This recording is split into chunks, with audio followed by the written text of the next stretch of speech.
Hey all, how you doing? So we're going to make a quick one today on personal trainers. Do you need a personal trainer? What are the truths about personal trainers? Are there different types of personal trainers, and which one should you pick? And I think this one today is going to be a bit controversial because I'm probably going to upset a few people, personal trainers mostly, and it'll be a certain class of them, and I think I'm going to expose some kind of industry secrets a little bit, and they're kind of open air secrets, you know, if you really think about it, but it's the kind of stuff that maybe some people don't want openly talked about, and it'll become apparent as we go. People tend to use them if you don't know anything about gyms, then it's normally a go-to standard thing to ask for a personal trainer to kind of get you started off. And I really advocate for that, that if you haven't been to a gym before, the absolute best idea is to get yourself a personal trainer for the first 3 to 4 weeks. They're going to show you all the different exercise routines, and don't just completely hand over responsibility to them though. Go and do your own research as well, so that you can double check things that they're telling you, because as I'm going to mention, there are some caveats to why I recommend and sometimes don't recommend personal trainers. So think of it like this, right? Those guys are making a living from personal training. Now, it would be a pretty difficult way to make a living if all you got is completely new subscribers to the gym, and you got like a couple of weeks with those guys and then they never came back to you, because a lot of people that join the gym have probably been to one before, so they might not even want a personal trainer. So that then leaves them with a pretty small percentage of people, and if they only get 2 or 3 weeks with those people, then there's really very little money to be made. So the bottom line is they're going to have to find a way to stretch that out a bit, and what they generally do is advocate for people to have personal trainers for very, very long periods of time. So as long as they're in the gym, you see people having the same personal trainer for years sometimes. And if that's the preference of the client, then okay. And the first thing we have to understand is that is often the preference of the client. A lot of people go to gyms for different reasons, and some people go to gyms because they kind of want to get fit, but also they want to socialize, they want to go and have a chat with someone, they want to de-stress from work or whatever. And for that reason, you do tend to find that people enjoy having a personal trainer, because it's kind of like paying for a friend, like they're paying for some knowledgeable company whilst they're training at the gym, and it makes them feel like they're doing the right thing, because they're getting supposedly expert advice and they're following the personal trainer's instructions. So they feel like they're doing something, they're having a nice chat in between sets and whatever, and it's kind of scratching an itch for the person getting trained in some circumstance. Now there's a kind of a twist to that, because what you do tend to find is that a lot of older ladies select young, very nice looking male personal trainers, and a lot of older men tend to end up with quite pretty young female personal trainers, and a lot of gay guys tend to end up with quite nice young male personal trainers. So there's an element of kind of maybe people that are a bit lonely, that are enjoying the pleasure of someone's company that they may not actually be able to achieve normally. If you're an out of shape 50-year-old man, you're probably not going to be able to hang out with many really in good shape 25-year-old women, and that's one way to go about doing it. So that's pretty weird, but I've definitely seen that a lot, in commercial gyms. There's certainly a lean towards that. No one would admit that, because it's not a particularly nice subject, but bottom line is that's the truth.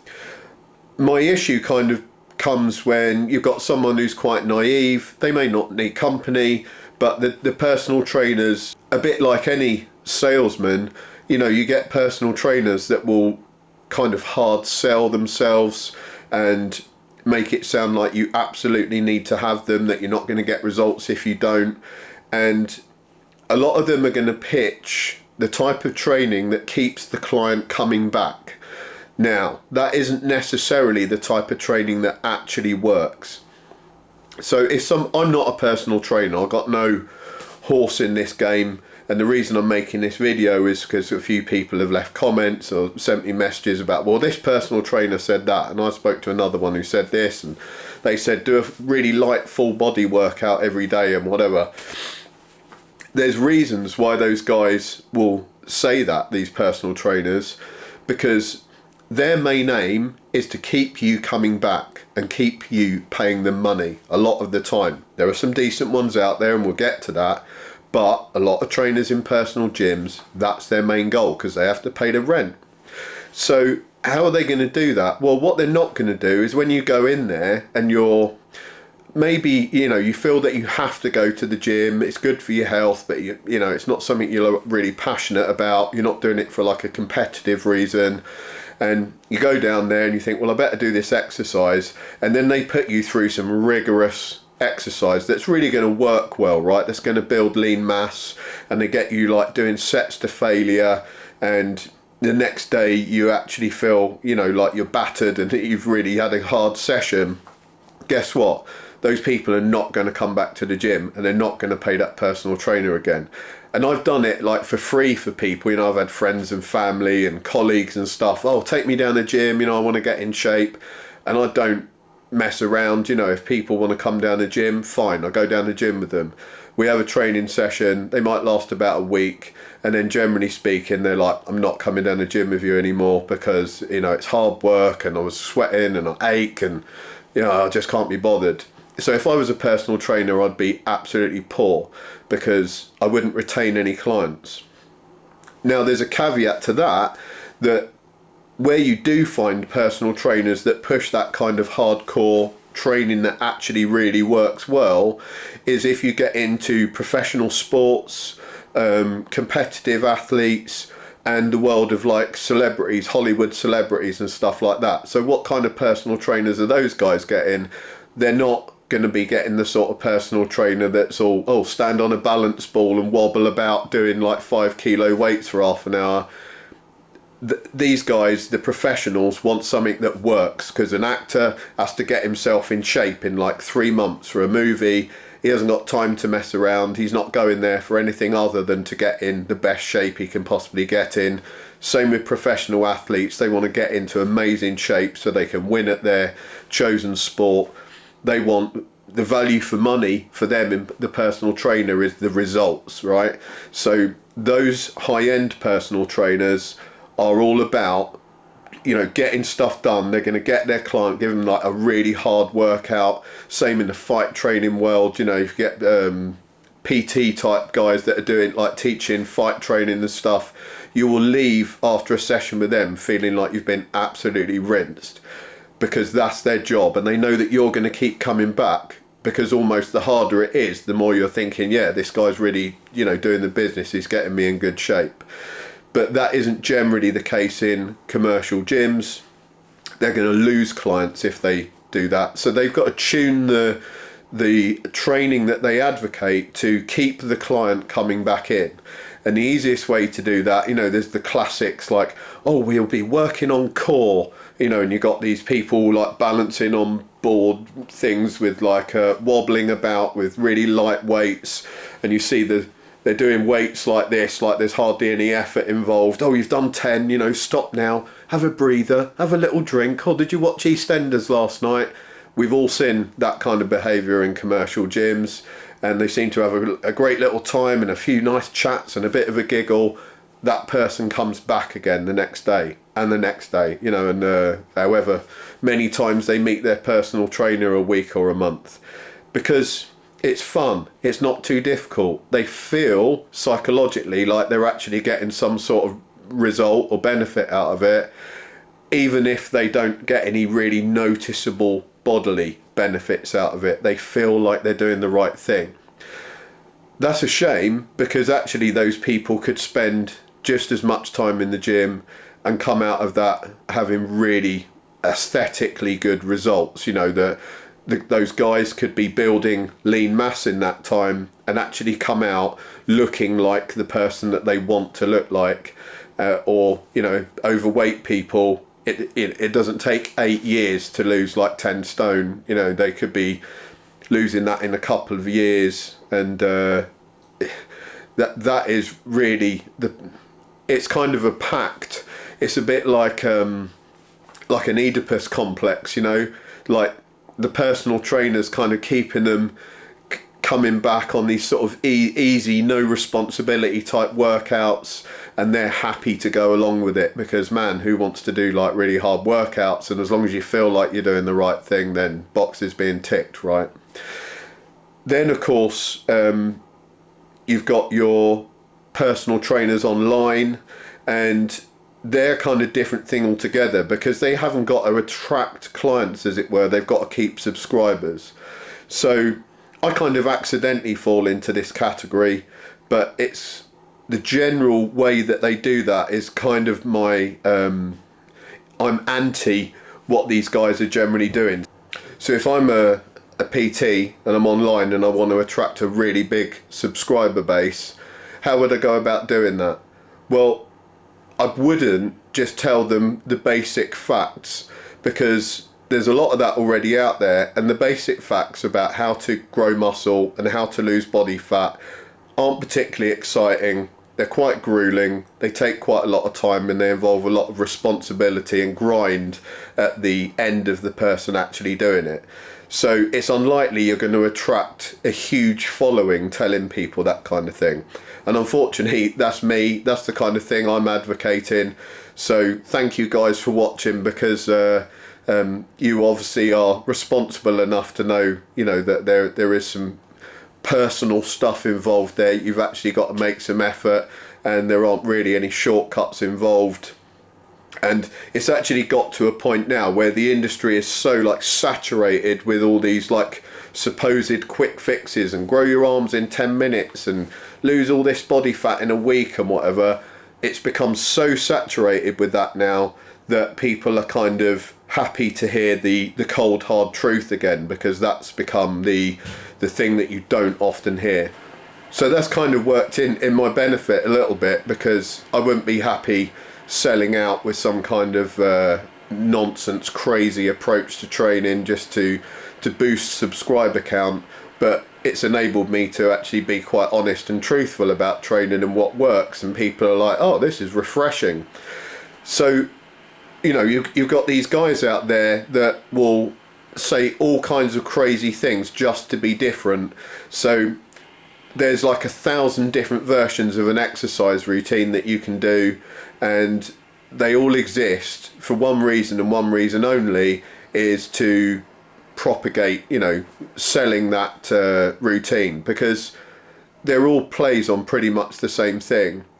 But if you want to know what really works, look at what professional athletes are doing. You know, if you're trying to achieve a certain look of your body, if you want to get really muscular, have a look what bodybuilders do. If you want to get really strong, have a look what powerlifters do.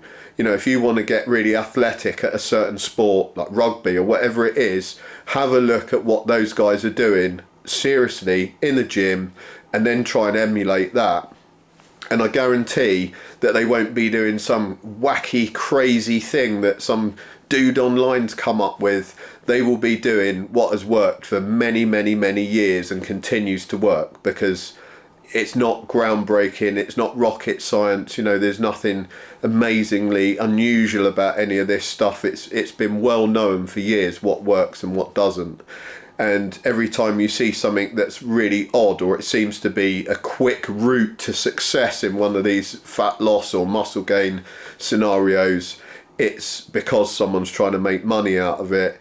And then you get the guys online that are selling like a shortcut, because we all want to hear that it's easy to do something, or easier than you thought it would be. So if you think, oh, this guy online's advocating I only have to train for 1 day a week, or I only have to train for 5 minutes every other day, and it's just as good as training for an hour a day, or whatever it is. We're going to be sold on that option because it sounds like an awesome idea.